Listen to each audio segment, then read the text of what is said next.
Hi, I'm Danny Ramos. Welcome to this week's edition of Hispanic Speak Out TV. Now brought to you in 19 counties throughout the state of Florida in all the Hispanic areas. Central Florida, West Coast, and South Florida. That's a new thing for us. We're reaching into over 1.5 million homes now. And we are on, Jose, we're on Dish, we're on DirecTV, we're on Verizon, we're on Bright House in 2 areas, okay? And Comcast, we're on Comcast. Right.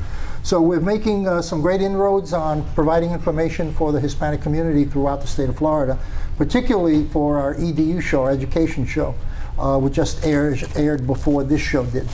Jose, let's talk about Jose Miranda, the co-host, Greg Perkins, the co-host, and of course Tony Suarez, who's been here a long time with us. He always comes on the air and provides the legal perspective on a lot of issues. Jose, why don't you pick it up?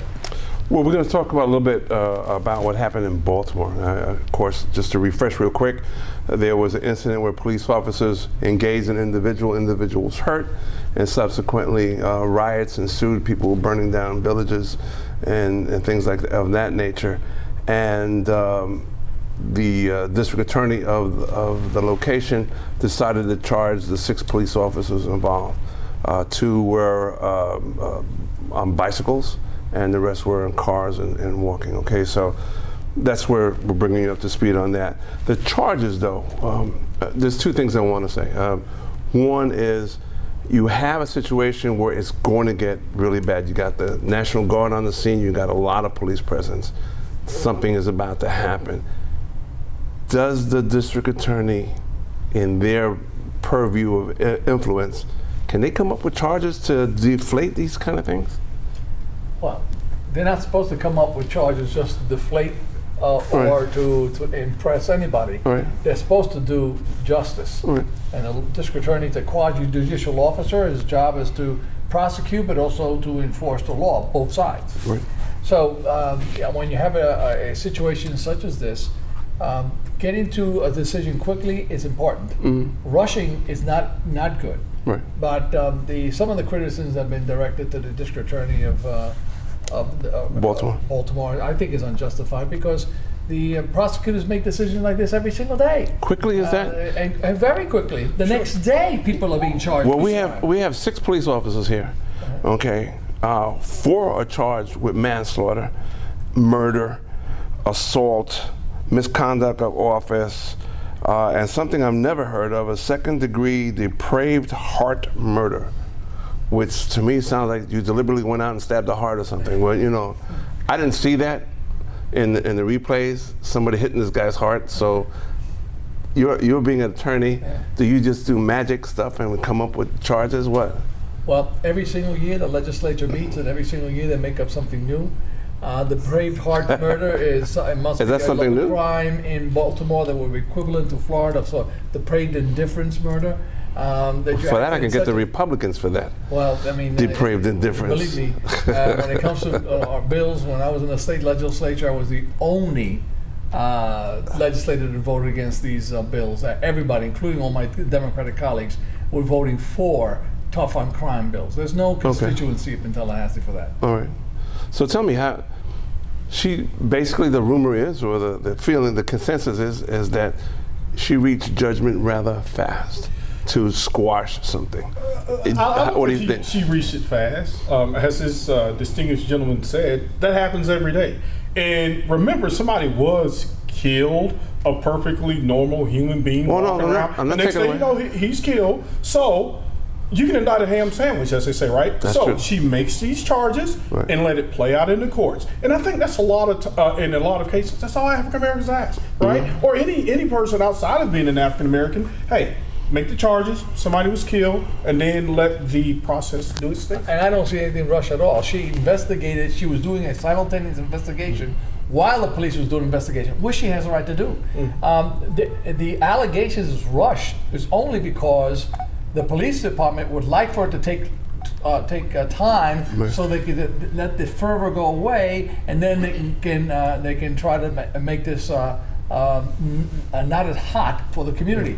But this happens every single day, Jose. Every single day prosecutors make decisions, they charge on information. And here in Florida, you don't have to go to grand jury except for homicide cases. You can go to grand jury immediately. You don't have, excuse me, you can charge without a grand jury immediately. So that happens every single day. The only beef here is it happens to the police officers, and I don't think it was a rush because she was handling her investigation simultaneously, and so I don't see anything wrong with it at all. Although I do not believe it was that she was doing it for the purposes of quieting the people. I think she was just knowing that it was. We've had this discussion about the riots and the burnings, and do you think that as the protesters would have been happy if more time was taken? What's your thought on it? No, I think that, I think that it was a political expediency situation because, like, you could have made those charges come out in 24 hours, or you could have made it come out in 4 days or 5 days. I think the fact that so many people were waiting and the atmosphere was so explosive that coming out with charges was important in order to satisfy the emotion of the situation at the time. So, and I think that was accomplished. I think that was accomplished. I told you on a previous show that I thought that the mayor, when the mayor decided to create zones, you saw the police back 2 blocks and people burning, but the police were always back. That was a strategy that she used in order not to create people direct confrontation. Which, you put life before property. Okay, so that's the decision she made. A lot of people don't agree with that. Right, because we're talking about business. But again, because of the explosive situation going on, to the mayor, she decided to do what she did, and that is let people break into the stores and let them burn the stores. And 200 stores to be exact. And have a fallback position so it doesn't spread beyond a certain point, which I think they really had. So, this is all highly charged. And what you got to do is, what I believe you got to do is you got to take a position in order to save lives. And the miracle of this whole thing is that not one person, yes, cops were injured, and there was a lot of stone throwing, a lot of stuff like that, but the reality is not one person lost a life there. Well, yeah, okay, and it was killed. And except for the initial, why they're still exploded. But and I know that there's tons of guns in the communities. I mean, I'm not saying that there are tons of guns in black communities. There's tons of guns in every community. I mean, I carry, you know what I mean? So I have a gun. I have several guns. So there are guns in that community, and none of them came out. None of those guns came out and were used, or else that would have been a tremendous flare-up. So there was a letting out of energy, and I think that was smart. A lot of people don't agree, but I think that it was smart. On the other side, you can argue to just this morning I was watching a report wherein now there have been more homicides in Baltimore in the last couple of months, last month, and then been. I think it's like 200% or 300%. And that could be attributed to the fact that cops are saying, well, if you're going to treat us that way, you know what? We're not going to make an arrest. We're not going to aggressively try to stop crime. When we get called, I'll see what's going on, and the guy's breaking something. I'm not going to arrest him because I might get indicted myself. Yeah. So let it happen. Yeah. Well, let's hope that's not the case because cops are paid professionals. You think that's not the case? I said let's hope that. What do you really? Well, forget that stuff, the political stuff. What do you really think? What do I really think? Yeah. I don't know. Maybe they're not being as aggressive. But I'm just saying, let's hope. These are paid professionals. You don't think, and they should not be. If that's the case, they should not be doing it. Well, you don't think they're laying back?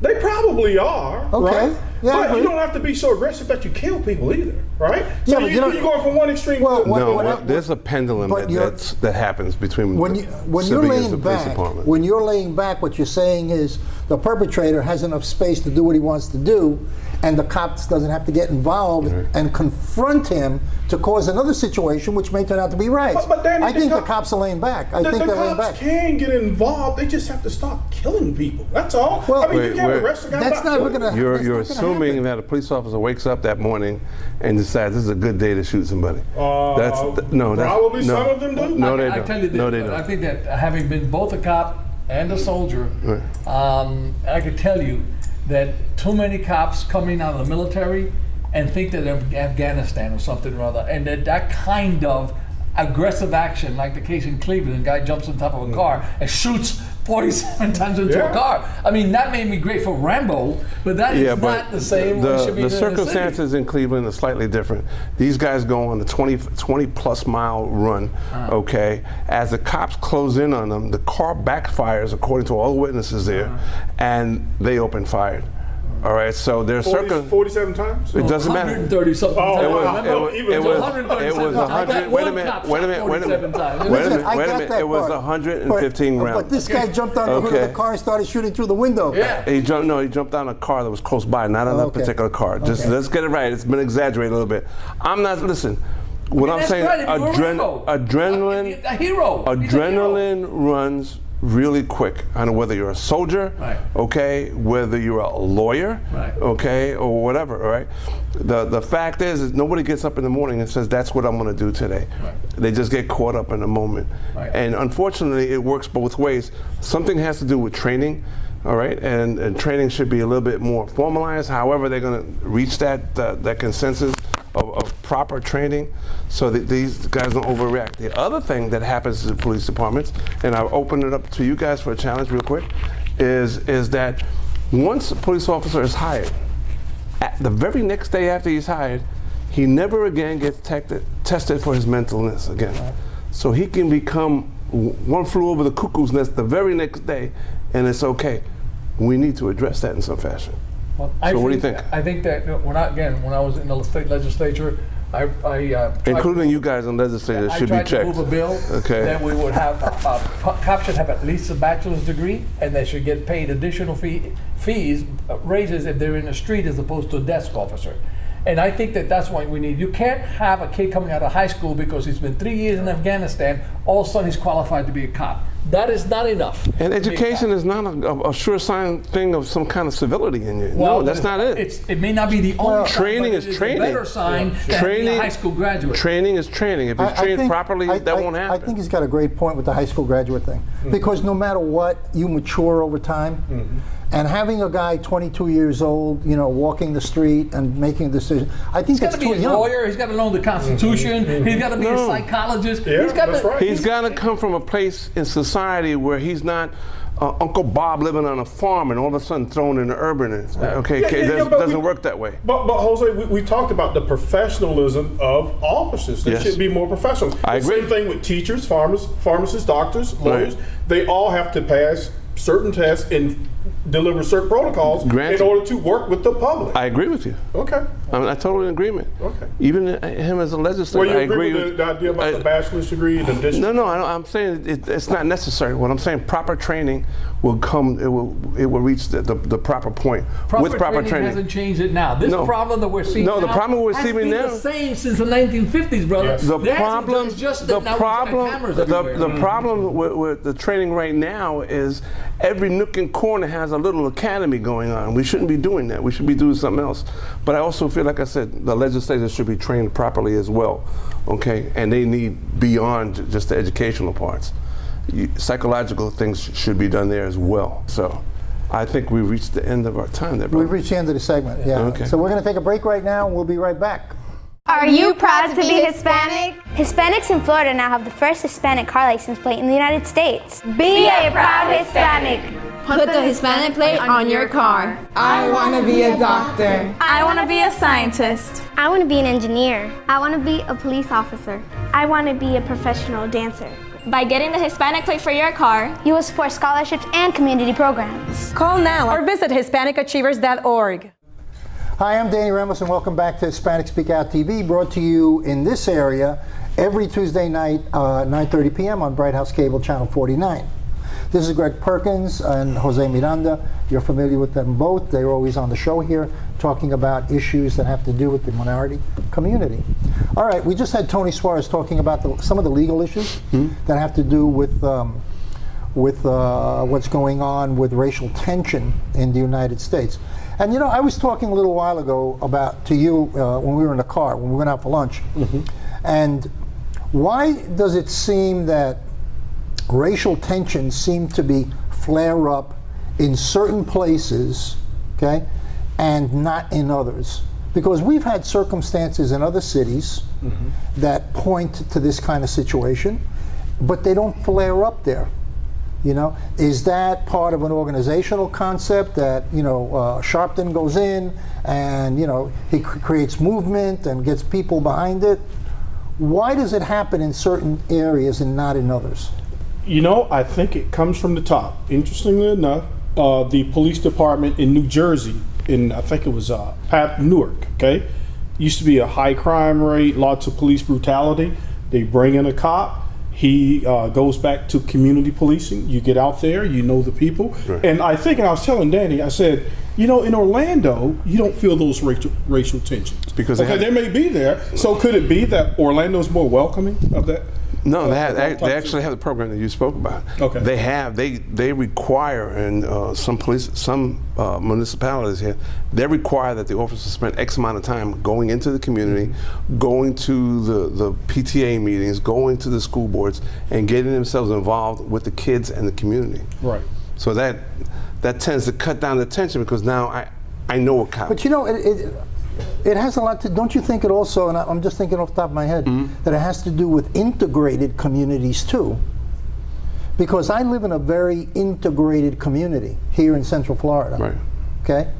There's Hispanics, there's blacks, there's whites, Caucasians, and we don't have any tension at all in where I live. No tension whatsoever. And everybody's, hi, how are you, and they're very respectful and very nice to talk to. There is no tension. Orlando's becoming quite the melting pot, because when you think about it, now this is, I think, maybe the 15th largest school district in the United States. They've had 2 African-American superintendents. Right. That is almost unheard of, which means that, of course, everything's not perfect, but it does mean that I think Orlando is just a little more welcoming than that. And even where I live, same thing. I meet people from Russia, from Brazil, but and we all get along well. But you're having issues in your neighborhood too, where people are not educating themselves to do appropriate things for citizenry. Okay, whether it's dumping garbage, whether it's drinking in public, where there's a lot of stuff. Those are nuances. But if we curb some of those nuances, it curbs the rest of those things, because you're going to have the younger generation, some, not all, who disregard total social behavior. But then you have people who are going to adhere to social behavior. They're not going to use that tree in the corner to pee on. Okay, they're actually going to find a restroom. They're not going to take that container where they were drinking coffee and throw it on the floor, or like that's coming up on one of our segments on EDU TV. Professor is going to tell you that you need to pick up your pants in order to get respect. Right. Okay, we all agree with that. So so that's about the social settings. What you're saying is that there's a subculture in the black community, okay, that's consistent and large enough to exist financially, okay, and create role models. Absolutely. Negative role models for themselves. Because the thing with the pants up that the professor said, okay, you see that in the minority community all the time. But you don't see that with all minorities. And there are subcultures within any community. Within the Hispanic community, within the white, within the Asian. There are all types of different levels of subcultures. Just because you grow up poor doesn't mean that you don't have class. I don't think it has to do with being poor. I think it's what those hanging on your pants, that's from prison. Because they take away your belts in prison, so you don't, first of all, you don't kill each other. The other thing, so you don't hang each other. But it looks so cool to people. The same thing with do-rags. So it's about education in class then? I think is you learning, because even when the neighborhoods were segregated, I met some gentleman, I forgot, he was a major in the military, who was fine with segregation because it was proper. They did things, they socially proper. You had to take care of yourself. You took care of your family. You took care of your brothers and sisters. What's wrong with that?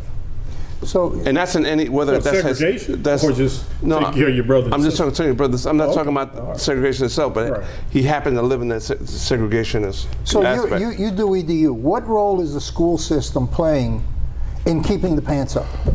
I mean, do they ever bring that up? You're a teacher. I mean, right now the mass central point has got to be the educational system, the elementary school. Yes. Okay, or the high school, or the junior high school. No, elementary. So, Is the communication system from teachers to students at a point where they're teaching them social values besides 1 and 1 equals 2? And social integration. Several years ago there was a big push, and I think there still is. They call it character education.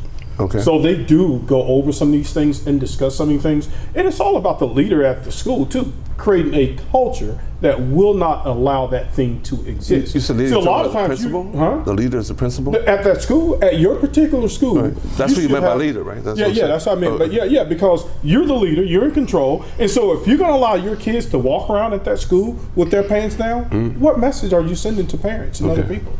You're right. So, But yes, also, I do think schools are doing a good job. And that happens in the Hispanic community. Yeah. That happens in the black community. Right. The pants thing, right? And the professor from UCF said, if you want respect, don't walk around with your pants hanging under your nalgas, which means under your butt, right? Yeah, okay. that's right. So where are leaders of both communities being vocal about those behavioral issues? I don't. We don't. There's no leader per se, Danny. I mean, well, we have a lot of leaders. What no people always say, "Oh, Al Sharpton, he's the leader of the black people." No, he is not. Okay, leaders are within the community. Leaders are within the home. Leaders are within the school. So some people listen to Al Sharpton, and some people don't. I don't listen to a lot of stuff that he says because he's obviously trying to capitalize off of it. Okay. Does he do a lot of good things? Yes, but he is not the leader of the black community. So we're saying leadership really starts at home. There you go. Whether you're a single or parent home or not. So then you can follow, if you have broken homes in that particular community, there is no leadership. No, you can't say that. Okay. Because you got strong mothers that will kick your butt. Okay. Well, you do have like that Baltimore parent. Yeah, like that Baltimore you do mother, have right? Some. But just a lot of them, out of all those kids that were running in the streets, there was only one mother who came out and I bam, agree with you, you but know? That one, out of 100 kids. That one is such a standout because that's the mother most of us grew up knowing, not the other mothers. The mothers we knew is if the neighbor next door said, you know, your son was disrespectful, you got an ass whipping. No, that used to be, I remember that. Where, you know, the neighborhood looked out for your kids. Community. There was a community where, you know, even in the tenement buildings, that's right. Somebody would walk and hand out, and I can tell you that that's absolutely true because I lived in a 6-story tenement long time ago. Okay, and the neighbors did look out the window and watch what the kids were doing. Absolutely. You know, there was no question about that. Yeah, absolutely. Right. You so know? a lot of that goes back to parenting. So I think if we improve on the parenting, a lot of these racial things. But how do you start that? And when do you start? Because obviously a lot of it's already passed I know, and out of our control. We got to start where the young girl does not get pregnant at 12 or 14 okay, or 15. but I understand that part. But what do you do with the people who already crossed that bridge to the other side? Then we got to educate them. We have to spend time and educate them, bringing them about to saying there's a better way. And unfortunately, that also goes with the economic system and getting them a school trained and everything hand in hand. Now, let's go back to that old story where in Ferguson you had white leadership. Yes, you did. It burned. It burned. In Baltimore you had black leadership. And it burned. And it burned. So there was no difference in the response of people to a negative situation, whether the leadership was white or black. It still burned. It was a way in how they got to where they got to. Okay, so in Ferguson, you know, they spent 20 years ignoring the system, didn't vote their own people and didn't participate. But whose fault is that? And that it is. That's their fault. That's their fault. Their fault. Yeah. It is the people who lived in that section. The same thing with Baltimore, where they had so a black. you're saying in Ferguson there was a huge vacuum of leadership to take the community to the next level. Right. It was used. Okay, now in Baltimore, remember we looked up the education system fell. They were at a 90% graduation rate 20 years ago, and they were less than 10% now. About 15. 15. Okay. All right. Now you go over to Baltimore. Baltimore has black leadership, very qualified, very educated, very well schooled, black police commissioner, black prosecutor, black mayor, black. You know, the city council is dominated by votes of the black community, so the city council is controlled by the black vote. So where do you go from there when you have that going on? Just because you have black leadership, it doesn't necessarily mean it's good black leadership, okay? You can have a bunch of blacks, and it doesn't mean that everything's going to fall in place. It's your policies, right? It's your ability to execute those policies. And I'm not disagreeing with you. Simply because you have black leadership, like we have a black president, and people are still getting shot. So that didn't change anything. So it goes back to people okay, and So- the ability to execute good All right, policy. so what you're saying is that the black leadership of Baltimore was deficient. In some areas, obviously. Yeah. If that happened, well, if that I said- happened, If that in happened, some right. areas, yeah. I think one of the things here that we have to realize is that for a long time, that being black administrations and stuff like that, the African American population, even the Latino population, was appeased. We have my people there. My person is going to look out for me. They're actually looking out for me. When in effect, they kept losing ground because they weren't really in control. And that's part well, of the you know, issue. let's go back a little bit, and because we've got a couple of minutes left, Right. maybe Yeah, we have. because what you just mentioned, and then right away I think of Orlando. When I came to Orlando, I don't know, The horse and buggy. train. 1997, Okay. there was not one Hispanic elected official, and there was not one Hispanic on a major news network, okay? There was no Hispanics talking on Channel 13 like Yvette Bruce is now, or in any other network, Sure. okay? Nothing. So within that 20-year period, there was a major turnaround. So here, the communities evidently sat down and they were very conscious of the fact that the demographics were changing and they have to be inclusive. Did the Hispanics and the whites merge, or why do you think that happened? Or did the Hispanics I'll tell you what push happened. to say, hey, look, Okay. we want to see some representation? Okay, what I think happened was that the powers that be in Orlando understood the demographics were changing, and they started to bring in Hispanics at a low level in order to show that Hispanics, you know, hey, I'm the big shot, but hey, I have a black person, I have a Hispanic person Right. working for me. Yes. You know what I mean? Yeah. That's how it started that way. But on the Hispanic side, and I know that you know, and probably on the black side too, then as it moved forward within the 3 years, John Quinones was the first guy to run for office. And then when he got elected, that was a real shock. Right.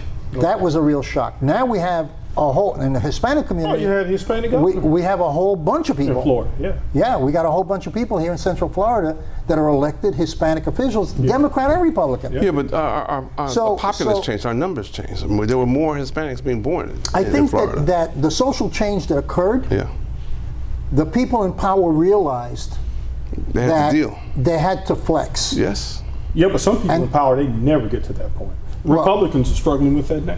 Well- Still trying to reach out to various minority Careful. Yeah. Don't get him excited. Okay, don't do that. You know what No, I but think? you have to reach out. You have to I think that there is a misinterpretation of what Republicans are about and what and Democrats are about. And I think that people have to get away from the stereotype conversations and look at the platforms and define the political platforms of what these two parties present to the community. And I think we should do it on the next show. Let's air this out. Who and what are Democrats? And where do they want to take the country? Who and what are Republicans? I go get And the party hats Where for do you. they want to?